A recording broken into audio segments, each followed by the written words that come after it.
mission, good.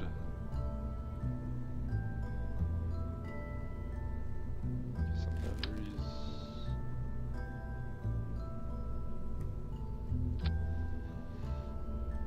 That's great. So that's 800 units to charge right there.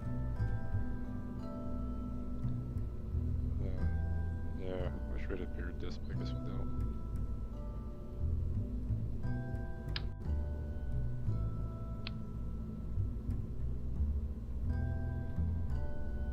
Haven't really done too much Mimbus missions, so not exactly sure what we need, but or not Mimbus Duna. I've done a couple. So yeah, I think we went there like 3 times in the last career. But we went there with multiple ships each time. Really only went there twice.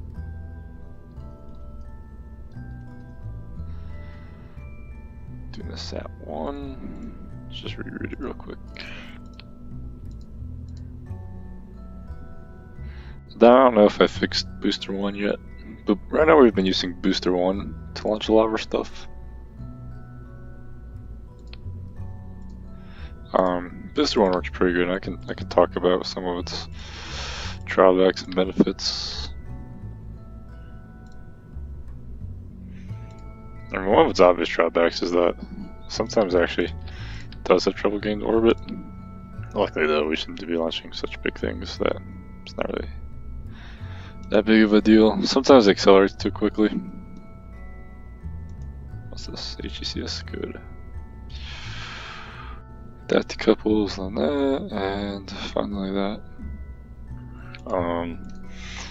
Sometimes I make a Booster 1 assisted, where I just kind of put like extra engines on it. I think we're gonna make this one assisted a little bit. That's not interfering. Is there a way we can integrate this to make it look nice? I'll just do 3.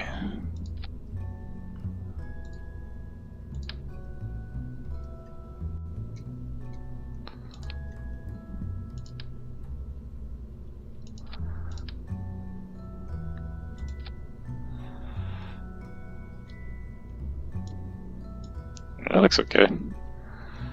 So this is gonna be a Duna Set 1 on assisted Booster 1. I think Booster 1's a lot better than Booster 4. I think it has a little bit more Delta V maybe. I think it's also a little cheaper too, if I'm remembering correctly. It has a lot better chance of landing. That's definitely true. Booster 4, not really. I think it also has a higher lift-weight ratio, which is pretty good. I'm not a huge fan of the solid fuel rockets because they're not terribly efficient, but they are very great for thrust.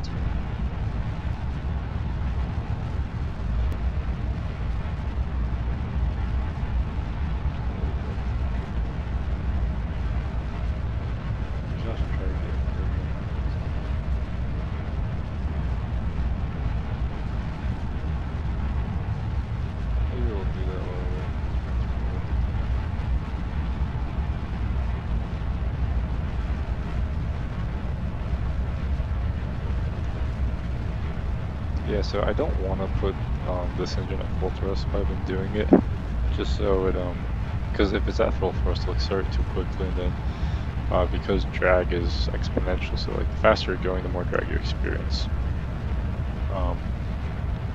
Because of that, you don't want to accelerate too quickly because you're basically just burning really inefficiently. The atmosphere slows you down too much.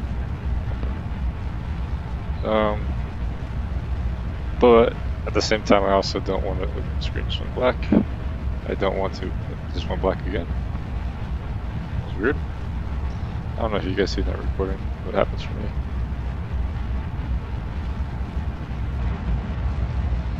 I like the way the relay network looks. That's always been kind of one of my fun things about KSP. I mean, it's not really actually that built out, but just from the network connections, it does look built out. That's, oh my god, why does it keep going black? Alright, we're at 45, so. Oh, Forget the pro core faces the opposite way in this one. See, it's like you're flying backwards.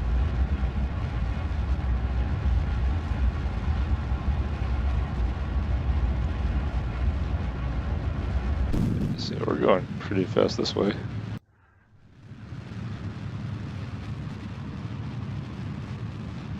I guess that's because this is a pretty light satellite. I mean, this booster's probably a little too big for what we need, but I like using it. It's reliable, you know. I don't want to build a smaller booster. And besides, we're like 50-50 on landing these things, so not too bad. Once we get the big engines, we can see it more. We might be able to unlock them with this mission. I think we only need, I want to get to like 6,200, 6,300. Oh, do we? Yeah, okay. Okay, yeah, this thing has so much thrust, it's ridiculous. I don't think that's a clamshell deploy.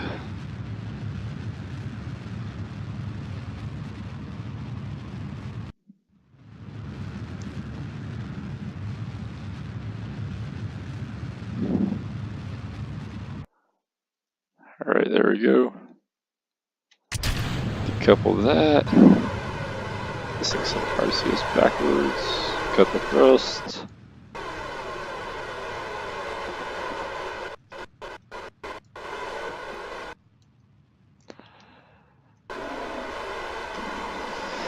And now I just cancel our velocity a little bit.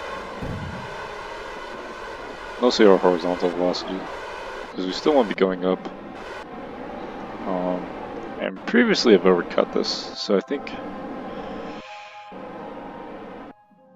Yeah, I've overcut this before, so we're gonna... Because basically Kerbin moves underneath you, so you don't want to go all the way to the KSP. Just want to go kind of close to it. Alright, I'm gonna bet that's gonna be a good way to go. Right. Thank you. Let's put these on just so when we get it. And then we'll circularize, and hopefully we circularize before the booster comes back down. So, let's decouple the bearing and just get to orbit. I think this thing should have a high enough thrust weight ratio to get to orbit. I mean, there's plenty of time, so.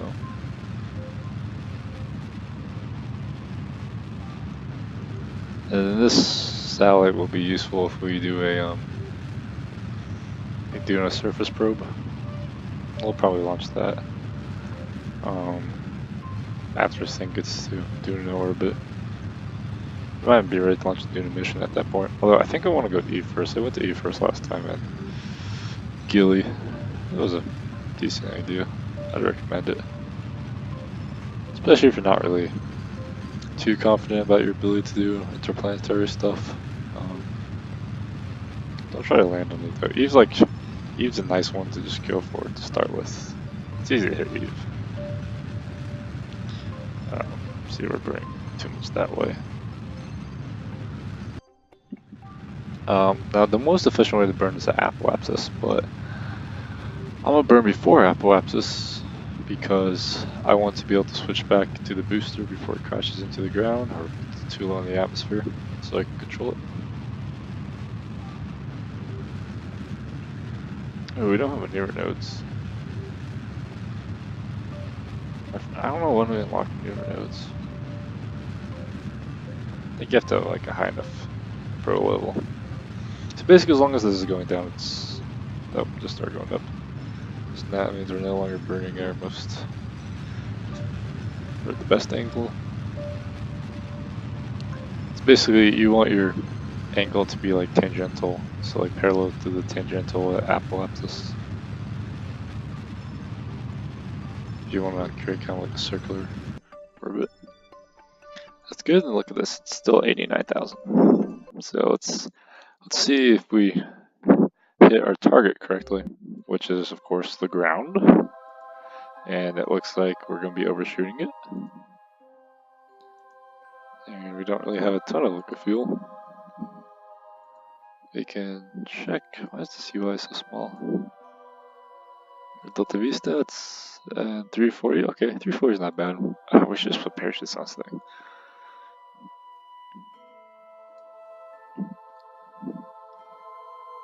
Yeah, we overshot again. Man, we are just bad at aiming.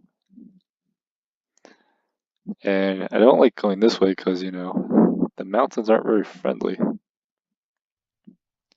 to land on. Here we get those re-entry effects. And we don't have enough Delta V for like a boost spec burn, so we have to bleed off almost all of our speed aerodynamically. And let me just get surface info up, and you actually come in a lot faster than you would realize. And my crew's been running a little slow, so I'm gonna bet I'm gonna botch this landing. Alright, so get some high G forces. And we've played around with it a little bit, but I think the best altitude to start burning is within 2 kilometers. Just want to kind of start like a light burn at 2, I think. Because I mean, moving at 200 meters per second, you have about 10 seconds before you hit the ground, so.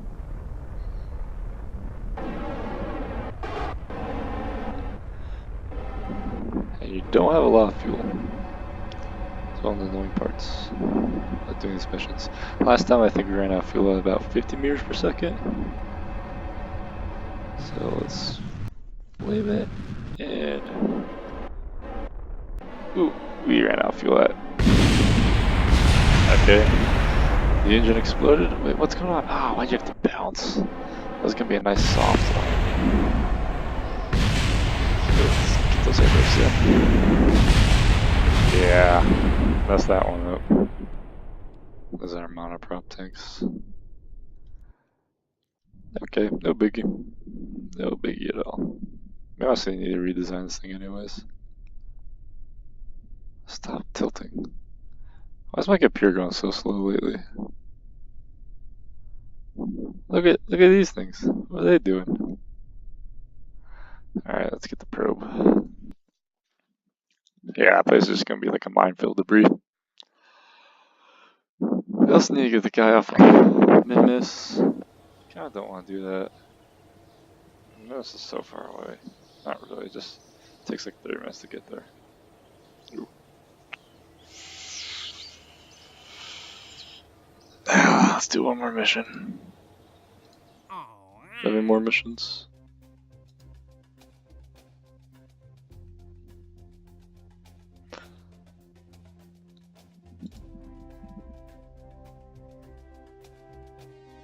I still never one of these. So it's a Kalninia orbit.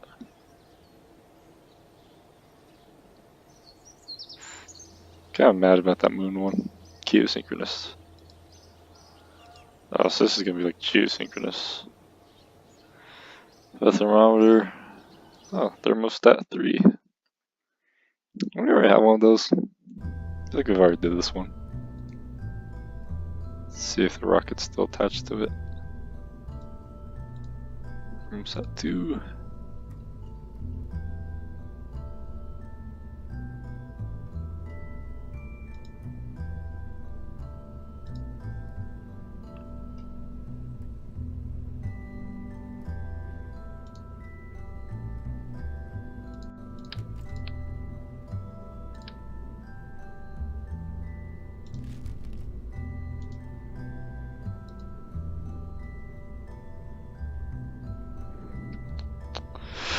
Where am I going? I need a booster 4. Merge. Let's see, where's the probe core? Oh, is that the second stage? Oh wait, no. This is booster 4. We need booster 1. There we go. Get you. Flip you around. Alright, so let's try to get maybe like 500 meters per second in our tanks this time. I think that might be a better idea. And then, it's all attached to that part.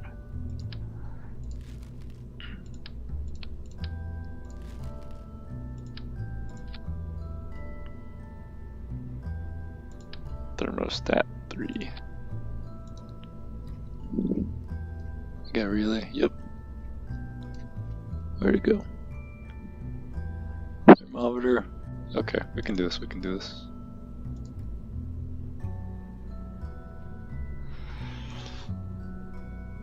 Yeah, I think the last thermostat was also synchronous, so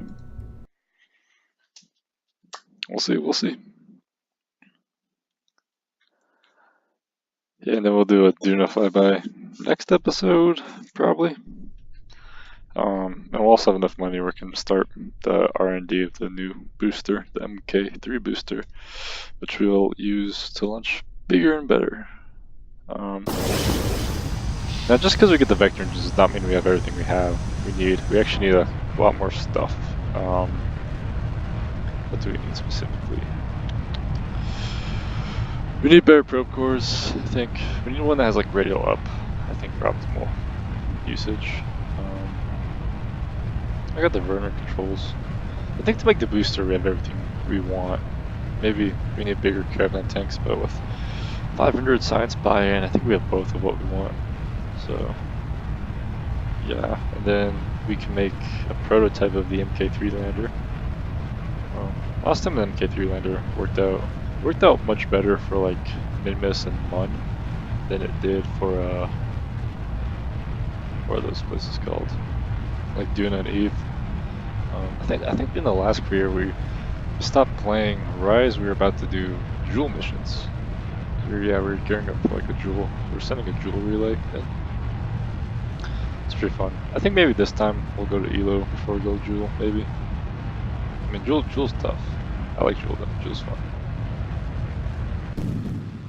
Alright, so we should definitely be well above 60. Yep. Alright, let's burn. But it's still backwards. What? Well, we flipped it. We flipped it. That makes no sense.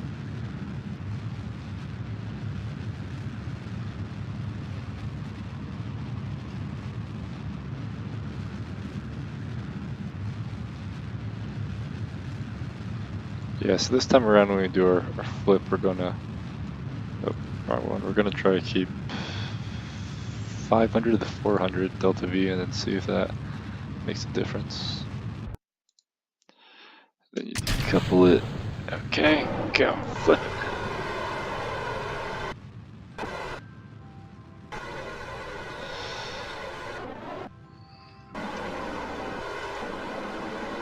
Get that started. Yeah, I'm just gonna burn to like... No, let's do 600. Let's try to undershoot it, see if that... If we get anywhere close. And then we can use these numbers to kind of figure out where we need to go for the mass of the satellite. These are small satellites. I mean, you can launch them up with the MK1 parts. Cut. We're not doing that though. The reason we're not doing that, what's the reason for it? I don't know. Or the land MK1s, I guess. Oop, that is clamshell deploy. You have to be careful with clamshell deploy, I've learned. It's a lot more dangerous than I realized. Alright, I think our inclination is going to be like 60 degrees or something, so we really should have launched at like 60-degree inclination, but I'm just going to plan to do like a change burn when we're at like 200 meters per second at orbital speed. Yeah, let's see where orbit is actually. Probably should figure that out first. Okay. Oh, wait.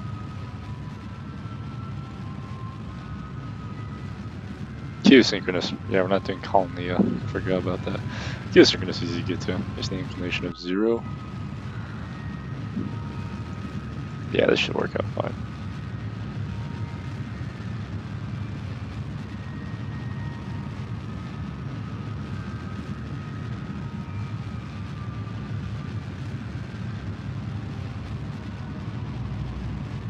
Going in the right direction. See, apoapsis. You can actually have an eye apoapsis. That's not really that big of a deal. We just need to make sure we circularize. Well, we don't have to circularize. I'm pretty sure we're gonna land before we get to the other side of the planet. So yeah, let's push our apoapsis out far. Let's just push it to where periapsis is 70. Alright, good job. Thermosat 3 probe. The lander of Thermosat 3. Yeah, we circularize quick. Let's see. Oh, nope, still coming in. It looks like we overshot again. What is up with that? Alright, we're gonna see if we can actually use the aerodynamics of the craft to steer it. And then, of course, we need surface info because you can never guess it.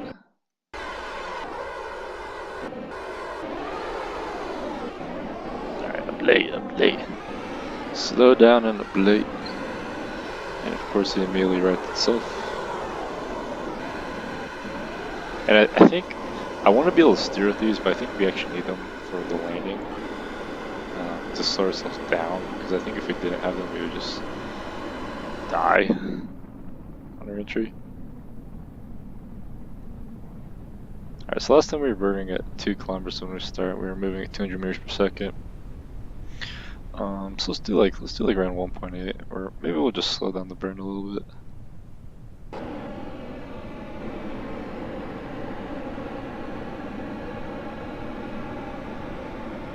Alright, let's get the landing gear out just so we don't forget it. This should slow us down even further. Then start burning slowly. At 1 kilometer we'll floor it. 600. Oof. There we go. Lower the thrust.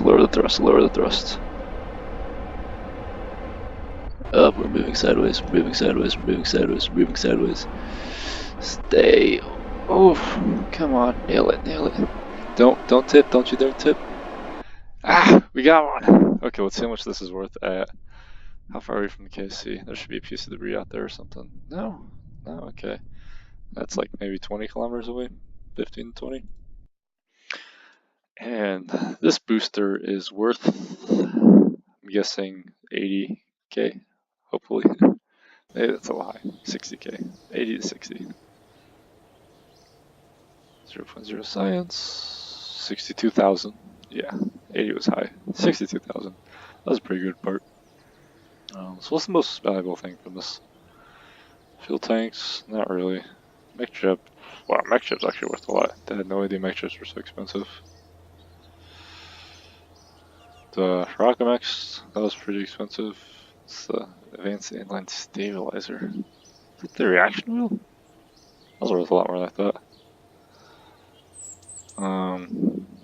7,000 and those, so, or 6,500. Air brakes, that's worth a lot more than I thought. The landing gear's worth a ton. Oh, I should recover the landing gear from the last one. Main cell engine, yeah, 12,000. Oh, we got the full value of that. So we're close enough to KC where we got the full value. I think that's how that works. Modular girder section, 97. Solid fuel boosters were 4,000 each. Like 0. How much do we have? We landed with 200 fuel. It's not bad. Okay, but those landing gear and those, like, the engine is the most expensive part. But the landing gear, there's a lot of. Same with the air brakes, so that's expensive. And then the reaction ports are actually a lot more expensive than I realized. And the fuel tanks, decent price. Pro, of course, not worth it that much, but mech chip units are. Alright. That's a lot of money.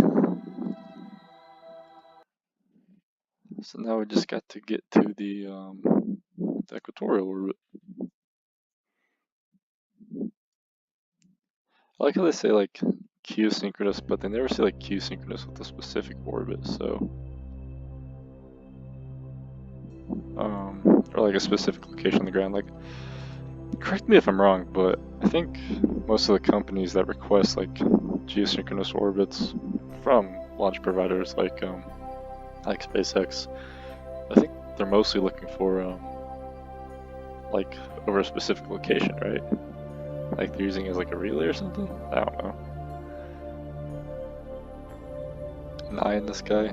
I mean, I wouldn't really want a satellite that's all the way up there. I think most of our satellites that are like vision satellites, like to take pictures, are within they're like below the International Space Station. So, any idea how high that is? But we want that to be over there. You know what? Just let me control that with that.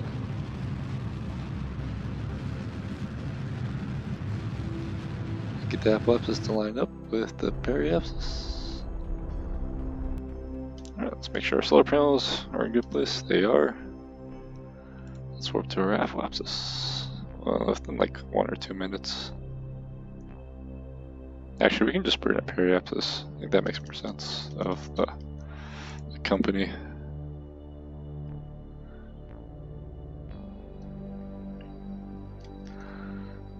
Then what's our sending node? 2. We'll cancel that out. And then for this one, we might need to burn radial in.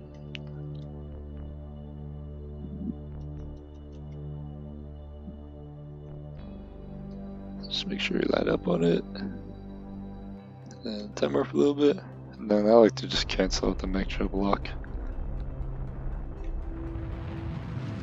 Find like a nice attitude I like to hold myself at. Yeah, I've mostly been eyeballing these measurements, believe it or not. I was right, the periapsis was flipping, but then I remembered it's because it's the periapsis. This measures the highest point in the orbit. Oh, thank God we're going the right way. I thought for a second maybe we weren't going the right way. Okay, and then let's try to burn radial in, just so we can. Is that the way we want to burn? Yeah, I think so. Just so we can get that apoapsis line up with that apoapsis.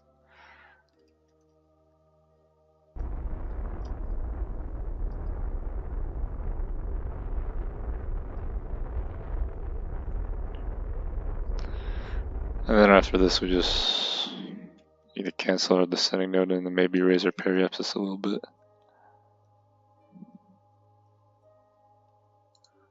Go away. What's life support at for Kerbals? 10 years still. And then this is going to be descending, so we need to be pointing up.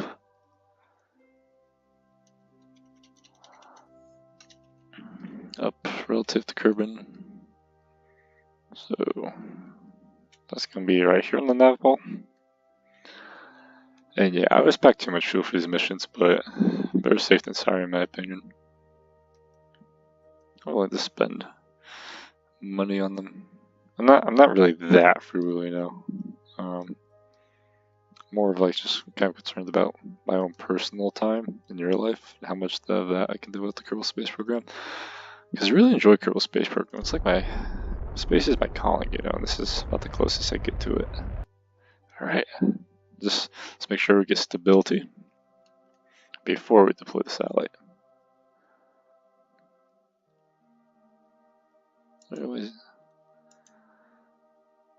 Alright, now check this out. So we're basically going to be over the same spot in Kerbin for the entire time of our orbit. So let's look at how it looks. So basically Kerbin's going to move with us. See, we're over the same spot. It should be at least.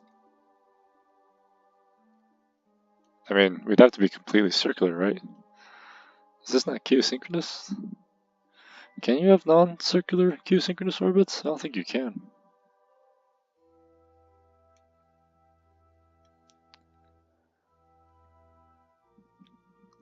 No, you can't. It's not geosynchronous then. Alright, well, that's kind of a ruiner. It's okay. We got the contract. So that puts us, what, 6,500? Somewhere around there. Plus a little bit of science. 6,300, okay.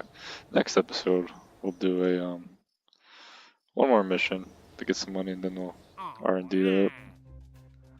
Really want to go moon landing. Mun and moonlighting. Or mun flyby. That's not worth nearly enough.